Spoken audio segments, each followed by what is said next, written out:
Bom dia, pessoal.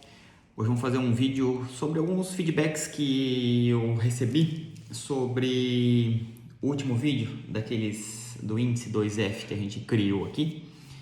E a gente tem algumas observações bastante interessantes que eu queria trazer aqui para vocês. Alguns laboratórios trouxeram um índice bem acima da média, né? A média foi em torno de 130, que, recapitulando para quem não assistiu, pega o número, o faturamento mensal, divide pelo número de funcionários e também divide por 100. Aí você vai ter um número. Esse número, a média que a gente obteve dos 30 laboratórios que preencheram a pesquisa, arredondando, esse índice deu 130. Né? Então, o que significa? Um laboratório que tenha esse índice acima de 130, sugere-se que ele tenha um bom aproveitamento dos funcionários, né?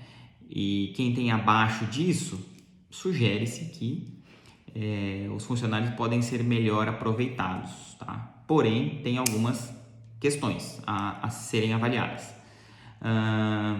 Não que 131 está errado, jamais, né? É só para a gente ter uma referência, porque a gente não tem uma referência, né? Não sabe, então a minha intenção foi trazer um número para poder ter um norte, né? Eu também avaliei o meu laboratório, né? Ele ficou abaixo disso, né? Então, quer dizer, assim, o funcionário estaria subaproveitado, mas eu tenho a consciência de que eu tenho um número maior de funcionários do que eu preciso, né? Olha, eu tenho capacidade de produzir mais, eu posso pensar de uma maneira diferente, né? Não que eu tenha um número de funcionários mais do que eu preciso, eu tenho capacidade de produzir mais. Então, eu tenho ciência disso e eu invisto nisso, porque a gente tem que ter de bate-pronto, né? Se a gente tiver uma demanda aumentada, tipo um surto de Covid, hoje eu tenho capacidade de produzir mais do que eu produzo, talvez mais 50%, né? Com a estrutura física e de pessoal que eu tenho hoje. E eu tenho ciência disso, então, para mim, o meu número está bastante sob controle. Porém, tem laboratórios que chegaram ao número de seu dobro, 260, 250, né? E o que eu consegui avaliar, né, desses números muito altos? Que esses laboratórios possivelmente têm uma centralização de funções muito grande, talvez no dono do laboratório ou nos donos, pode ser mais de um, né? Então, laboratórios com poucos funcionários aqui que tenham esse índice grande. Eu me certifiquei, inclusive, conversando com algumas pessoas que preencheram a demanda e tem esse índice, que assim, a hora que falta um, dois, é complicado, porque aí não tem reposição. Então, esse índice, no papel, ele está alto, mas teoricamente ele não é bom, porque a estrutura não é autogerenciável, ela não se comanda sozinha, então está muito centralizado, provavelmente nas mãos do dono. O dono está bastante inserido na operação como um funcionário, né? Porque no meu negócio hoje eu não me vejo como um funcionário, né? Se eu não sair, se eu não ir no laboratório, ele continua funcionando normalmente. Claro que eu estou numa posição bastante estratégica hoje, então eu só penso e direciono as ideias e as estratégias.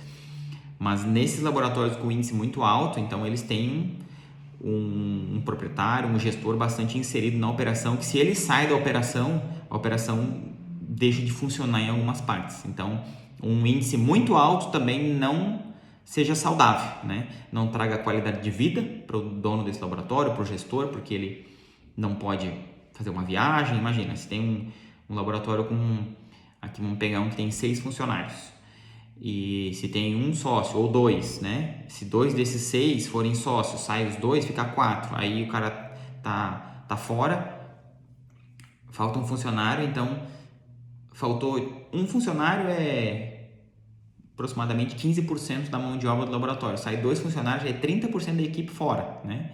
Então é muito instável, muito inseguro trabalhar dessa forma. Eu vejo assim, né?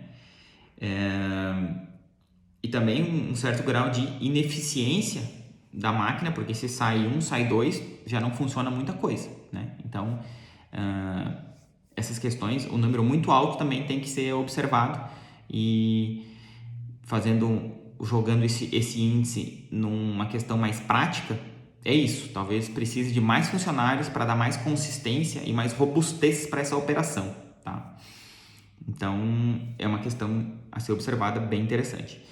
Outra é que, agora dando uma olhada já na parte de baixo dos números, né? A gente percebe que os laboratórios menores, com menor faturamento, têm os menores índices. O que a gente pode concluir com isso? De que a base da operação, a robustez da operação, né? Por exemplo, o laboratório funciona de forma escalável através de postos de coleta. Então, ele precisa de uma base, precisa de uma matriz, né? Onde a gente tem a parte técnica que funciona. Então, ali demanda mais funcionários. E depois, na questão de escalar o negócio, então vai precisar de 2 funcionários em cada unidade e às vezes, ou muitas vezes, né? Vai precisar de 2, 3, 4. Então, e captando amostras, então o custo vai se diluindo, né? E por isso daí o número tende a aumentar. Então a gente percebe aqui que a partir ali de R$100.000 os índices já quase nenhum laboratório baixa de 100 esse índice, né?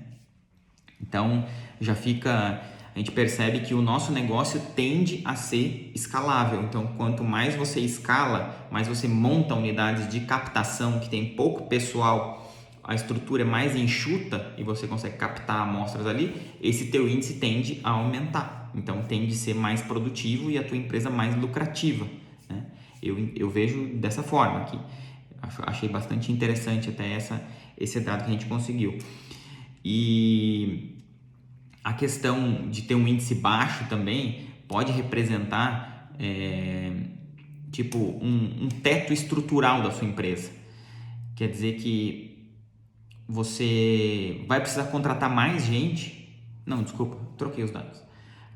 O número alto, né? Aqui eu anotei teto estrutural aqui, mas o teto estrutural a gente leva pro índice muito alto, porque, por exemplo, a gente vê que tem pouco funcionário e muito faturamento, então essa equipe já deve estar trabalhando mais saturada, então você não vai conseguir mais ter uma gordura para queimar caso tenha mais demanda ou caso você queira crescer. Então, fazendo uma analogia bem simples assim, eu aprendi isso na prática, né? Sofrendo. Então, a gente primeiro asfalta a estrada para depois andar nela, né? E às vezes quando a empresa cresce muito, a gente não dá conta de fazer isso, então a gente anda na estrada de chão, depois asfalta para poder andar. Mais ou menos assim, uma analogia bem, bem simples que me veio rápido na cabeça seria assim. Então, se você quer asfaltar a sua estrada para o crescimento, então você tem que se estruturar antes. Se estruturar depois, fica muito mais dolorido o processo, né? Fica muito ruído o processo. Então, você vai sofrer mais, vai errar mais, vai perder mais dinheiro. E nesses percalços aí pode ir acontecendo muita coisa, né? Às vezes decisões erradas, enfim, bastante estresse, né? Mas é isso. Então, resumindo, né? Índices altos pode representar o gestor inserido na operação, muito dependente do gestor ou do dono do laboratório na operação, um teto estrutural, então ele pode ser que esse laboratório não tenha mais condição de crescer, né? E índices baixos representa que o laboratório precisa ter escalabilidade. Então, se você tem um laboratório só, uma matriz, e não tem posto de coleta, né, pense em montar posto de coleta, porque o posto de coleta ele vai diluir o seu custo fixo, né?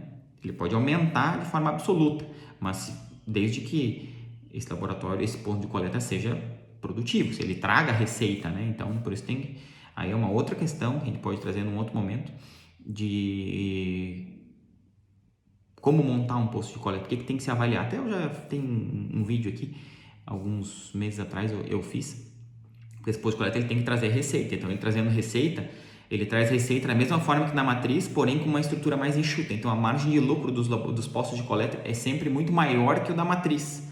Às vezes a matriz, dependendo do teu número de postos de coleta, ela nem dá lucro, né? Quem dá lucro são os postos de coleta. Se você fizer uma DRE por unidade de coleta, talvez você perceba isso, né? Um centro de custos por posto de coleta. Que os postos de coleta, na verdade, é o que dão bastante, é o que trazem o lucro para o laboratório. Então, se você não tem, pense em ter. E também a questão só é de montar a operação técnica, né? Que daí demanda mais funcionário envolvido na questão técnica, na parte técnica, onde no posto de coleta não existe, né? Então tem menos funcionários. Tá certo? Deixa um comentário aí para nós o que achou dessa invenção maluca que acabou gerando bons insights e bons comentários dos colegas que vieram até mim comentar, perguntando como que era o negócio deles e também me dando bastante luz aqui para entender um pouco mais do que seria esse índice, que acabou sendo bastante interessante, tá certo? Deixa um comentário, bota um curtir para me ajudar aí a entregar esse conteúdo para mais gente. Valeu, pessoal. Abraço.